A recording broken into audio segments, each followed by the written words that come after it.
Nestled in the sleepy heart of Willow Creek, Rosie's Diner was the kind of place where time seemed to stand still.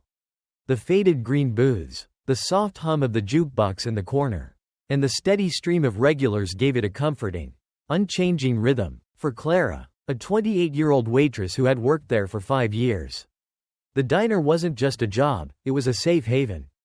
The kind of place where she knew everyone's names, their stories, and exactly how they liked their coffee. The evening shift was Clara's favorite. It was quieter, with fewer customers and more time to breathe. Most nights, the regulars, a mix of retirees and locals, sat nursing their coffee, swapping stories about the good old days.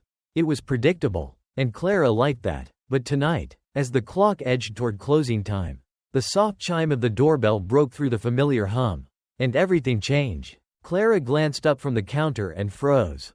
Walking through the door, looking both out of place and entirely at ease, was Elon Musk. Yes, that Elon Musk, the billionaire, the inventor, the man whose name was synonymous with innovation. He wore a simple jacket and jeans, his face showing traces of exhaustion but carrying the unmistakable air of confidence she had only ever seen on TV. The diner fell silent. Even the regulars, who rarely paid much attention to outsiders, turned to steal glances at the unexpected guest. Clara's heart raced as she wiped her hands on her apron and approached his table. "Hi there," she said, her voice steadier than she expected. "What can I get for you?" Elon looked up, his eyes sharp yet kind. "Just a coffee, black, and maybe a slice of whatever pie you've got," he said, his tone casual. "Coming right up," Clara replied, retreating to the counter. As she poured the coffee and plated a slice of apple pie, she couldn't help but feel the weight of the moment. Elon Musk, sitting in Rosie's diner, it was surreal. The chatter in the diner was unusually hushed as Clara set the steaming cup of coffee and a slice of warm apple pie down in front of Elon Musk. Her hands were steady, but her mind was racing. What on earth was Elon Musk doing here, of all places? Willow Creek wasn't exactly a hub of innovation, it was a small, sleepy town where nothing out of the ordinary ever happened. Yet here he was, sitting in one of the faded booths near the window, gazing outside as if lost in thought. "Thanks," Elon said simply, giving her a polite nod before turning his attention to the coffee. Clara hesitated for a moment, debating whether to say anything else. She wanted to ask him about rockets, about Mars, about AI, anything, but instead, she simply smiled and returned to the counter. The regulars were already whispering. Frank, an older man with a gruff demeanor, leaned across his table to speak to his usual companions. "What's he doing here?" he muttered, his voice carrying enough for Clara to hear. "Bet he's too busy planning his next way to take over the world to enjoy a slice of pie." "Frank," Clara said quietly, trying to keep the tone light. "He's just a customer like anyone else." "Customer? Huh?" Frank huffed. "I've seen him on TV. That man's always got some scheme cooking. Bet he's not here for the pie." Clara ignored him, keeping her focus on cleaning the counter. But she couldn't help but sneak another glance at Elon. He looked tired, his posture relaxed but his face serious. He stirred his coffee absent-mindedly, his mind clearly elsewhere. For a moment, Clara felt a pang of sympathy. Here was one of the most influential people in the world, and yet he looked human, vulnerable, even. The relative peace didn't last long. Frank, never one to keep his opinions to himself, stood up and made his way over to Elon's table. Clara's heart sank as she watched him approach, her instincts telling her that this wouldn't end well. "Excuse me," Frank said, his tone sharp. "Aren't you that guy who used to run OpenAI? Started it, then walked away, and now you're doing your own thing? X something?" Elon looked up, his expression calm but curious. "Yes," he said, his voice measured. "I was one of the co-founders of OpenAI. Now I'm working on XAI." Frank crossed his arms. "So what's the deal? Couldn't control it the way you wanted. So now you're building your own AI empire? Sounds a bit hypocritical to me." The room went silent. Even the sound of the jukebox seemed to fade as all eyes turned to the confrontation. Clara felt a wave of embarrassment and anger. Frank had always been opinionated. But this was different. This felt personal. Elon leaned back in his seat, his expression unreadable. "It's not about control," he said evenly. "I have concerns about the direction OpenAI is taking. I believe AI should be transparent and aligned with truth. Not biased or hidden behind closed doors. XAI is my attempt to do that. Frank scoffed, shaking his head. Right, and I'm sure it's got nothing to do with wanting more money and power. Huh? A few murmurs of agreement rippled through the diner. Clara could feel her frustration building. She didn't know Elon Musk personally, but she had read enough about him to know that his motivations weren't as shallow as Frank was making them out to be. Sure, he was a billionaire, but he was also someone who had pushed humanity closer to exploring Mars, created sustainable energy solutions, and even helped develop technologies that saved lives.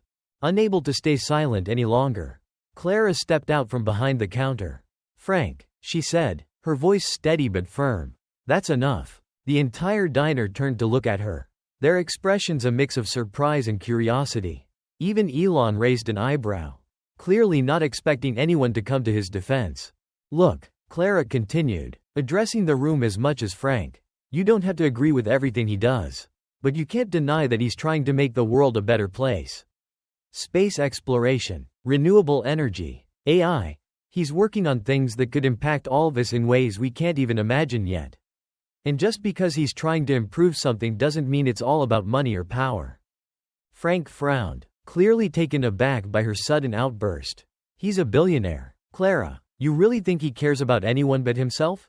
Clara took a deep breath, her hands clenched at her sides. I think someone who's spent his life trying to tackle the world's biggest problems deserves a little more credit than that. And I think it's easy to sit here in this diner, drinking coffee, and criticize someone who's actually out there trying to make a difference. The room fell silent. For a moment, Clara wondered if she had gone too far. She could feel the weight of everyone's eyes on her, the judgment hanging in the air. But then she glanced at Elon, and something in his expression, a faint smile, a nod of appreciation, gave her the courage to stand her ground. Frank muttered something under his breath and returned to his seat, clearly unimpressed. The tension in the room lingered, but Clara forced herself to stay calm, returning to the counter and busying herself with small tasks. She could still feel the regulars' eyes on her, but she ignored them, focusing instead on the small sense of pride she felt for standing up for what she believed in. Elon finished his coffee and pie in silence, leaving a generous tip on the table before standing to leave. As he passed the counter, he paused, meeting Clara's gaze. Thank you, he said softly, his tone sincere. Clara nodded, her cheeks flushing slightly. You're welcome. As the door closed behind him, the soft chime of the bell signaling his departure, Clara couldn't help but wonder if she'd just had one of the most significant moments of her life, or if it would come back to haunt her. The following morning, Clara walked into Rosie's diner with a sense of unease. The events of the previous night replayed in her mind on a loop. She had stood up for Elon Musk in front of the regulars, a decision she didn't regret, but one that had clearly unsettled the delicate balance of the diner's routine. She could still hear the murmurs, the skeptical glances from the regulars, and Frank's accusatory tone. As she tied on her apron and stepped behind the counter, she felt the weight of the regulars' eyes on her. Conversations at the booths quieted, replaced by low whispers that she knew were about her. Even Frank, sitting at his usual table with his newspaper, shot her a glance that felt colder than usual. She took a deep breath and busied herself with the coffee machine, trying to act as though nothing had changed. It didn't take long for Mr. Peterson, the owner of the diner, to make his appearance, a stout, balding man in his 50s. Mr. Peterson prided himself on keeping Rosie's a place of calm predictability. He approached the counter, his expression more serious than usual. Clara, he said, folding his arms, can I have a word in the back? Clara's stomach sank, but she nodded and followed him into the small office at the rear of the diner. The room smelled faintly of coffee and old receipts, and the desk was cluttered with papers and a half-eaten sandwich. Mr. Peterson closed the door behind her and turned, his face set in a frown. What happened last night? He asked, his tone even but firm. Clara hesitated, unsure how much to say. Frank started questioning Mr. Musk, you know, Elon Musk, and it got a little heated. I stepped in because I thought it was unfair. Mr. Peterson sighed, rubbing his temples. Clara, I understand you meant well, but this isn't the kind of place for debates or confrontations. The regulars, people like Frank, they're the backbone of this diner. If they feel uncomfortable, they might stop coming, And that's bad for business. Clara frowned. So you're saying I should have just let Frank insult a customer? Even if it was unfair? I'm saying you should have kept your head down and let it blow over. Mr. Peterson said, his voice tightening. You've been a great waitress, Clara, but this is not the kind of thing we can afford here. Clara's heart sank as the realization hit her. Are you firing me? Mr. Peterson's expression softened slightly, but there was no hesitation in his voice. I think it's best if we part ways. I'll pay you for the rest of the week. But after that, he trailed off, leaving the sentence unfinished. Clara felt a mix of anger and humiliation rising in her chest.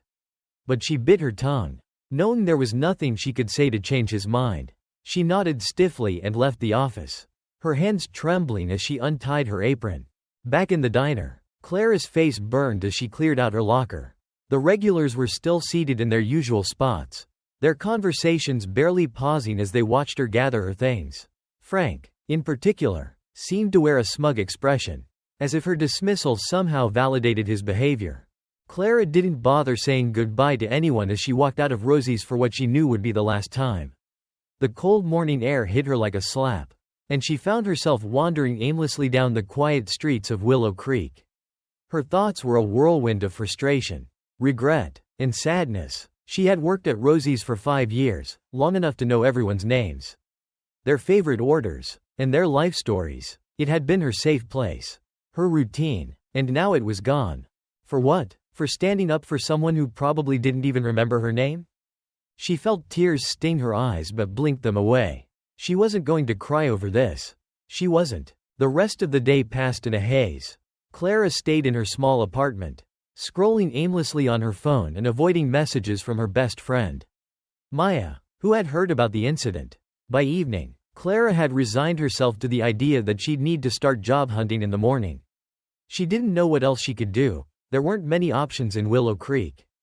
As the sun dipped below the horizon, Clara's phone buzzed. A text from Maya. You need to get down to Rosie's now. Clara stared at the message, her heart sinking. The last thing she wanted was to go back there. But curiosity won out, and she grabbed her coat, heading out into the chilly evening air.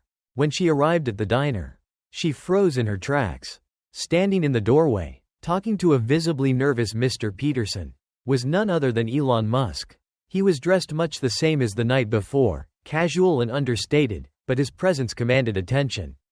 The regulars were watching him with wide eyes, their usual gruffness replaced with silent awe. Clara hesitated, unsure if she should even go inside. But Elon spotted her before she could decide. He raised a hand in greeting, a faint smile on his face. Clara, he said, his voice carrying easily over the low murmur of the diner. Glad you're here. She stepped inside slowly, acutely aware of every pair of eyes on her. What are you doing here? She asked, her voice barely above a whisper. Elon gestured for her to join him at the counter. Mr. Peterson looked like he wanted to crawl under the nearest table as Clara approached. I came to apologize, Elon said simply. I heard about what happened after I left last night.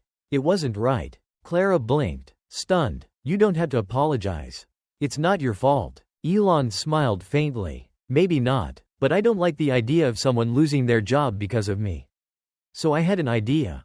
She raised an eyebrow, unsure where this was going.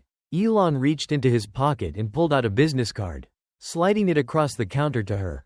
We have a foundation, he said. They focus on community outreach, helping people in need, and supporting local initiatives. I think you'd be perfect for the team. Clara stared at the card, her mind struggling to process what he was saying. Are you offering me a job? Elon nodded. It's not glamorous, but it's meaningful work. And people like you, people who stand up for what they believe in, are exactly who we need. For a moment, Clara couldn't speak. She glanced at Mr. Peterson, who looked utterly flabbergasted, and then back at Elon. I don't know what to say. Say yes, Elon said simply, and we'll figure out the rest. Clara's heart raced as she looked down at the business card in her hand. For the first time in hours, no, days, she felt a glimmer of hope. This wasn't just a new job. It was a chance to leave behind the safety of routine and step into something bigger. Something meaningful. Yes, she said finally, her voice firm. I'll do it. Elon smiled, reaching out to shake her hand. Welcome to the team. As he left the diner, Clara stood frozen, her mind a whirlwind of disbelief and excitement. She had lost her job. Yes, but in standing up for what she believed in, she had found something far more valuable, a new path forward. The next morning, Clara woke up earlier than usual, her heart still pounding from the events of the previous evening. The crisp business card with the bold logo of Elon Musk's foundation sat on her nightstand. A tangible reminder that her life was about to change. She turned it over in her hands, staring at the contact details and the name of the foundation, the Future Forward Initiative. It sounded grand, ambitious, and entirely unlike anything she had ever been a part of. Clara had spent most of her adult life in Willow Creek, working at Rosie's diner and sticking to a comfortable, predictable routine. Taking this opportunity meant stepping into the unknown, leaving behind the only world she had ever known. It was terrifying and exhilarating. She dialed the number on the card, her fingers trembling slightly as she pressed the phone to her ear. After a few rings, a warm, professional voice answered. Future Forward Initiative. How may I assist you? Clara hesitated for a moment before finding her voice. Hi, my name is Clara Jones. Elon Musk suggested I reach out about a potential position. There was a brief pause on the other end before the voice brightened. Ah, yes, Mr. Musk mentioned you. Let me transfer you to our HR team. They've been expecting your call. Expecting her call? Clara's stomach flipped as she was put on hold, a soft instrumental tune playing in the background. Within minutes, she was speaking to a woman named Rachel, who explained the details of the position, a role in community outreach, helping to organize events, manage communications, and support local initiatives funded by the foundation. It's a hands-on job, Rachel explained, her tone encouraging. You'd be working directly with communities, helping implement programs and ensuring everything runs smoothly. It's not glamorous, but it's meaningful work, and Mr. Musk spoke highly of your integrity. Clara blinked in surprise. Elon Musk had spoken highly of her? The thought filled her with a strange mix of pride and disbelief. After a brief discussion, Rachel scheduled her orientation for the following week at the foundation's headquarters in Los Angeles. Clara hung up the phone, her hands shaking slightly. This was really happening. The week leading up to her departure was a whirlwind. Clara packed up her modest apartment, said goodbye to Maya and a few close friends, and prepared herself for the biggest change of her life. The regulars at Rosie's diner were stunned when they heard the news, though none more so than Frank. He approached Clara on her last day in town. His gruff demeanor softened slightly. I still think you're putting too much faith in that guy, Frank said, scratching the back of his neck awkwardly. But I guess I respect that you stood up for what you believed in. Good luck, kid. Clara managed a small smile. Thanks, Frank. Take care of Rosie's for me. When the day finally came, Clara boarded a plane for Los Angeles with a mixture of excitement and anxiety. She had never left Willow Creek before, not even for a vacation, and the bustling energy of the city felt overwhelming. The foundation's headquarters, a sleek glass building in the heart of downtown, was a stark contrast to the cozy familiarity of Rosie's. Rachel greeted Clara warmly, walking her through the orientation process and introducing her to the team. Clara quickly learned that the Future Forward Initiative was involved in a wide range of projects, from funding STEM education programs for underprivileged children to supporting clean energy initiatives in developing countries. Her role, Rachel explained, would involve coordinating local outreach events, ensuring resources were distributed efficiently, and serving as a point of contact for community leaders. It was a lot to take in, but Clara was determined to rise to the challenge. The first few weeks were a whirlwind of activity. Clara threw herself into her work, attending meetings, organizing events, and learning the ins and outs of the foundation.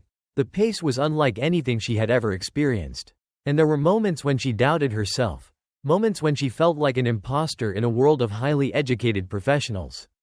But those doubts began to fade as Clara found her rhythm. Her natural ability to connect with people, honed through years of working at the diner, proved invaluable in her new role. Whether she was coordinating volunteers or mediating between stakeholders, Clara's warmth and sincerity made her a trusted presence.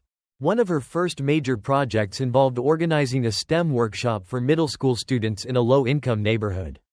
Clara worked tirelessly to ensure the event went smoothly, coordinating with teachers, securing materials, and even helping set up the hands-on exhibits.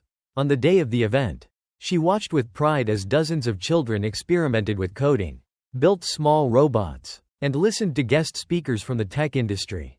At the end of the day, one of the students, a shy, bespectacled boy named Luis, approached her with a wide smile.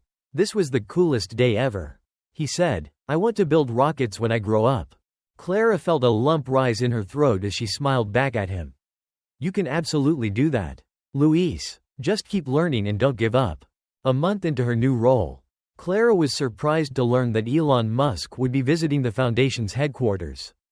The news sent a ripple of excitement through the team, and Clara couldn't help but feel a mix of anticipation and nerves. She hadn't seen Elon since that fateful day at Rosie's, and she wasn't sure what to expect. When he arrived, Elon was his usual unassuming self. Dressed in jeans and a plain jacket, he spent the morning touring the office, speaking with various teams and reviewing ongoing projects. When he finally reached Clara's desk, she stood up quickly, her heart pounding. "Elon," she said, managing a smile, "it's good to see you again." "Likewise," he said, his expression warm. "How are you settling in?" "It's been a lot," Clara admitted, "but I think I'm getting the hang of it." Elon nodded, glancing at the files on her desk.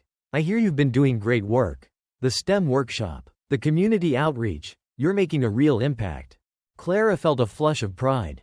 "Thank you. That means a lot." He paused, studying her for a moment. "You remind me of why I started this foundation in the first place," he said. "People like you, people who care and take action, are what make all of this possible." Before Clara could respond, Elon was whisked away by Rachel for another meeting, leaving her standing there with a renewed sense of purpose. Over the next few months, Clara continued to thrive in her role, taking on increasingly complex projects and building strong relationships with her team. She found herself inspired by the people she worked with and the communities they served. And she began to dream of ways to expand the foundation's impact. One day, while reviewing reports, Clara noticed a gap in the foundation's efforts. Small towns like Willow Creek often lacked access to the same resources and opportunities as larger cities. Drawing on her own experiences, she proposed a new initiative aimed at supporting rural communities through education, job training, and infrastructure development. The proposal quickly gained traction, and Clara was given the green light to pilot the program. For the first time, she felt like she was truly shaping the future, not just for herself, but for countless others. As Clara stood at the grand opening of the foundation's first rural outreach center, surrounded by community members, volunteers, and children eager to explore the new resources, she felt an overwhelming sense of gratitude. Her journey had taken her from a quiet diner in Willow Creek to the heart of a global movement for change. Elon Musk, who had flown in for the occasion, approached her with a smile. "You've done something incredible here," he said, his voice filled with genuine admiration. Clara smiled back, her eyes shining. "It all started with a slice of pie." The two shared a laugh, and Clara looked out at the crowd, knowing that her story was just one small part of a much larger ripple effect. In standing up for what she believed in, she had not only changed her own life but also created opportunities for others to dream bigger, reach higher, and build a better future.